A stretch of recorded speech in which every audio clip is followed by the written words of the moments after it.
Assalamualaikum warahmatullahi wabarakatuh. Nah, hari ini Bu Ria akan menjelaskan pengurangan dengan teknik meminjam. Sebelumnya dengan teknik tanpa meminjam kalian sudah latihan soal. Ibu harap kalian sudah paham. Nah, sekarang kita ke teknik meminjam. Namanya saja dengan meminjam. Berarti ada nanti di antaranya yang dipinjam, ya. Nanti perhatikan contoh yang Ibu Ria berikan. Nomor 1 ada 5.743 dikurang 1.426. Seperti biasa, kalau penjumlahan dan pengurangan, operasi hitungnya kita menghitung yang paling kanan terlebih dahulu atau yang tempatnya satuan. Di sini ada 3 dan 6. 3 dikurang 6. 3 angkanya lebih kecil dari 6, berarti 3 tidak bisa dikurang dengan 6. Jangan salah, jangan mentang-mentang 3 kurang 6 nggak bisa, akhirnya kamu bilangnya ini 6 kurang 3. Tidak, salah. Ini tetap 3 kurang 6, dia tidak bisa. Nah, ini dengan teknik meminjamnya di sini berarti 3 harus pinjam dengan angka sebelah kirinya. Sebelah kirinya ini 4 yang tempatnya puluhan. Kata 3 ke 4, 4 aku pinjem dong. Nah, dikasih sama 4. Dikasih sama 4 dipinjemin. Kata 4 ini aku kasih, tapi aku kasihnya 10 ya. Nah, jadi dipinjemin 10 sama 4. Dipinjemin 10 1, dipinjeminnya 1 tapi nilainya itu 10. Jadi nanti di tiganya ini nilainya 10. Kata si 4 ini aku pinjemin. Nah, kamu tulis di atasnya sini. Dipinjemin sama 4 1. Tapi nilainya 10. 10. Ini ada 3 lagi. Berarti jadinya 13. 3-nya dari yang ini. Jadi yang dipinjemin ini ditulis. Jadi dia punya 13 lagi. Karena 10-nya itu dari angka 4 tadi. Nah, jadi dia punya 13. Nah, sekarang 13, kita lihat di atasnya, bukan lihat angka 3 lagi karena 3 tadi udah nggak bisa dipinjam sama 6. 13 dikurang 6 sama dengan 7. 13 dikurang 6 sama dengan 7. Nah, lalu kita beralih ke puluhannya. Tadi puluhannya 4 udah dipinjemin 1. Kalau dipinjemin berkurang apa bertambah? Berkurang. Jadi 4 dikurang 1 sisanya tinggal 3. Jadi yang ini tinggal 3. 3 kita hitung lagi. 3 dikurang 2 sama dengan 1. Nah, yang ini sudah. Sekarang kita ke sebelah sini, ke angka ratusannya. 7 dikurang 4 sama dengan 3. Dia masih utuh ini karena nggak dipinjam. Lalu ke angka ribuannya, 5 dikurang 1 sama dengan 4. Jangan lupa titiknya. Berarti di sini 5.743 dikurang 1.426 sama dengan 4.317. Oke, selanjutnya ke contoh nomor 2. 4.856 dikurang 2.584. Kita hitung seperti biasa, dari angka paling kanan atau dari tempat satuan. 6 dikurang 4 bisa? Nah, kalau ini bisa, karena angka 6 lebih besar daripada angka 4. 6 kurang 4 punya permen 6. Diminta sama adik 4. Kata adik, kakak aku minta dong permennya 4. Nah, sisanya punya kakak tinggal berapa kalau diminta? Tinggal 2. Berarti 6 kurang 4 sama dengan 2. Lalu yang puluhannya sudah, yang satuannya sudah, sekarang kita ke puluhan. Geser angka ke kirinya, dari 6 geser ke 5. 5 dikurang 8. Bisa? Tidak bisa. 5 lebih kecil dari 8. Nah, di sini kita pinjam lagi nih. Pinjam lagi. 5 minjemnya kemana? Ke 8 atau ke 6? Ke 8. Ke angka yang kirinya. Tadi kan 6 sudah dihitung. Jadi 6 jangan diganggu-ganggu lagi. Kita ke angka yang belum dihitung. Angka 8 sebelah kirinya. 5 pinjam ke 8. Pinjam sama 8. Aku pinjam ya. Iya, aku kasih. Dikasih sama 8. Dikasih nilainya 10. Sama punya dia ada 5. Dikasih pinjam 10. Punya dia 5. Jadi berapa? 15. Satunya yang ini dari sini, 5-nya dari yang ini. Nah, Jadi itu 15. 15 tinggal kita kurangi. 15 dikurang 8, 7.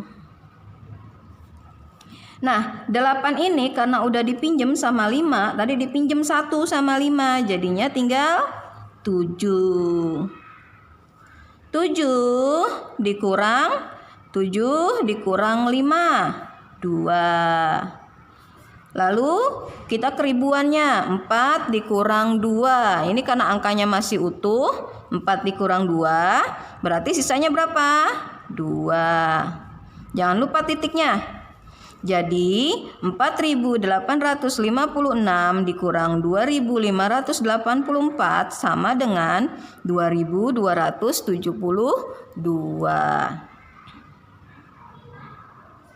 Oke, sekarang ke soal nomor 3. 6.275 dikurang 3.724. Ya, kita hitung dari angka satuan ya.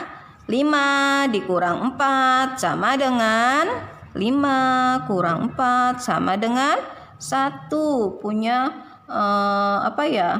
punya kelereng 5, diminta sama temennya 4. Jadi sisanya tinggal 1.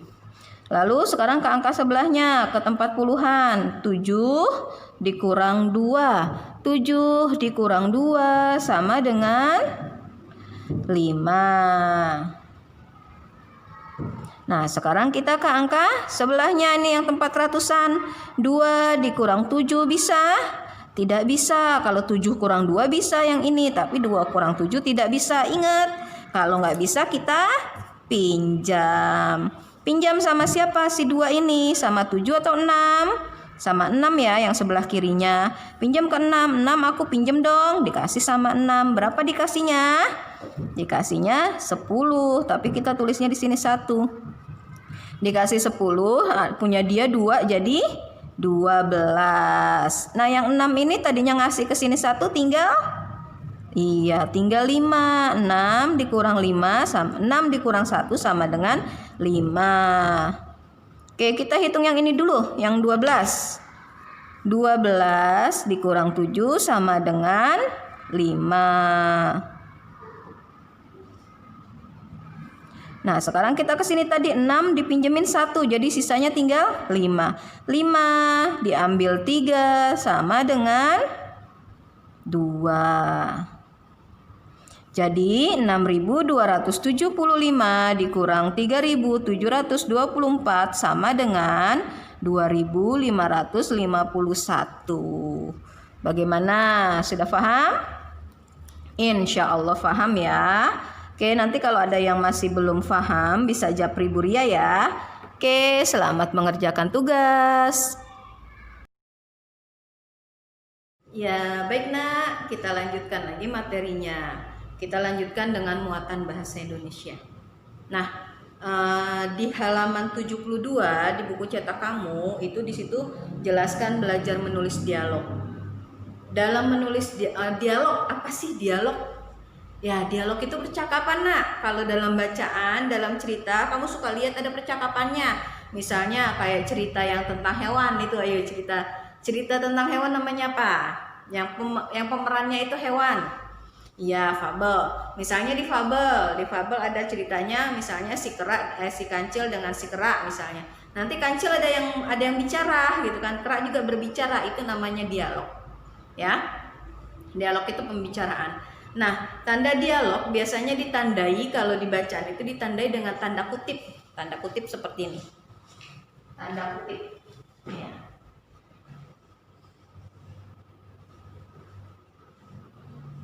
Ini Bu tebelin, sebenarnya nulisnya nggak begini, ini Bu tebelin biar kelihatan. Nah, tanda kutip. Kutip pembuka dan kutip yang buka dan ini tutup. Kutip itu gini aja. Gitu. Nah, itu namanya tanda kutip. Nah, dalam dialog ditandai dengan tanda ini, tanda kutip. Nah, di sini kamu lihat halaman 72, dalam menulis dialog itu yang pertama kamu harus tentukan tema. Tentukan dulu temanya apa. Misalnya mau temanya tentang rekreasi atau temanya tentang sekolah, atau temanya apa, terserah kamu. Kamu tentukan dulu ceritanya temanya tentang apa. Nah, nanti kamu tentukan tokohnya siapa aja. Boleh tokohnya manusia, boleh tokohnya hewan, seperti itu. Yang tokohnya hewan itu berarti ceritanya namanya apa? Fabel ya. Yang tokoh hewan ceritanya namanya fabel. Nah, nanti kamu tentukan tokohnya siapa. Misalnya Andi sama Rara atau sama Budi kayak gitu. Boleh lebih dari 2 orang tokohnya juga boleh. Kalau dialog yang pasti lebih dari 1 orang ya. Oke. Nah, lalu yang ketiga itu menggunakan tanda petik. Ini tanda petik. Petik ya, tanda petik kayak gitu. Nah, itu seperti itu. Nah, coba lihat yang di kotak biru. Yang di kotak biru. Di sini membacakan ya.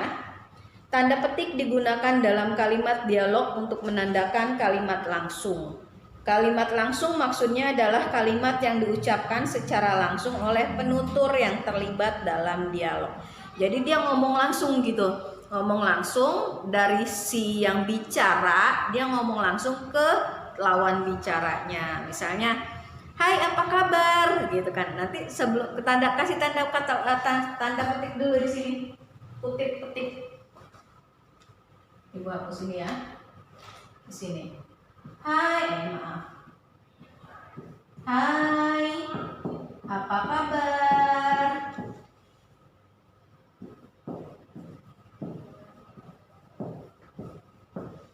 Kayak gitu. Nanti tutup sini dengan petik lagi. Ya.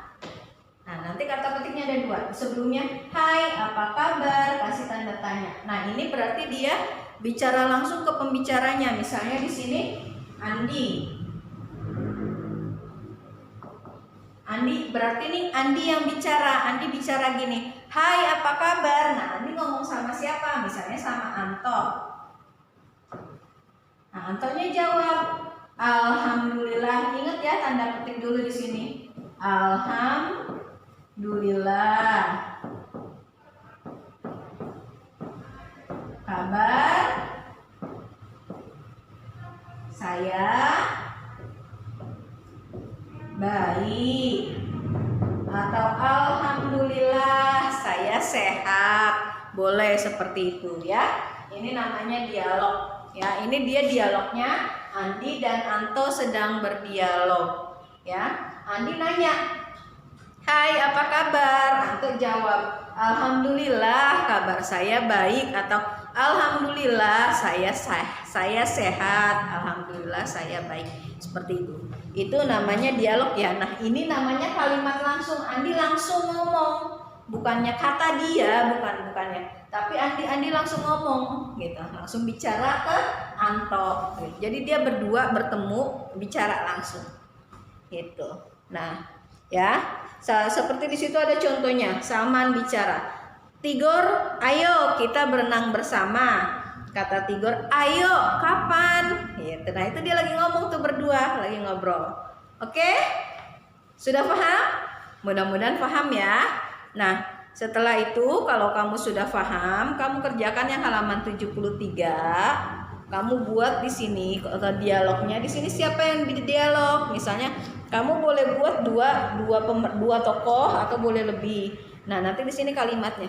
Jangan lupa tanda kutipnya digunakan dan tanda baca yang lain. Misalnya kalau dia bertanya dengan tanda tanya, kalau dia memerintahkan dengan tanda seru, seperti itu ya. Oke, insya Allah paham ya nak ya. Oke, baik, demikian dari Bu Ria. Terima kasih. Wassalamualaikum.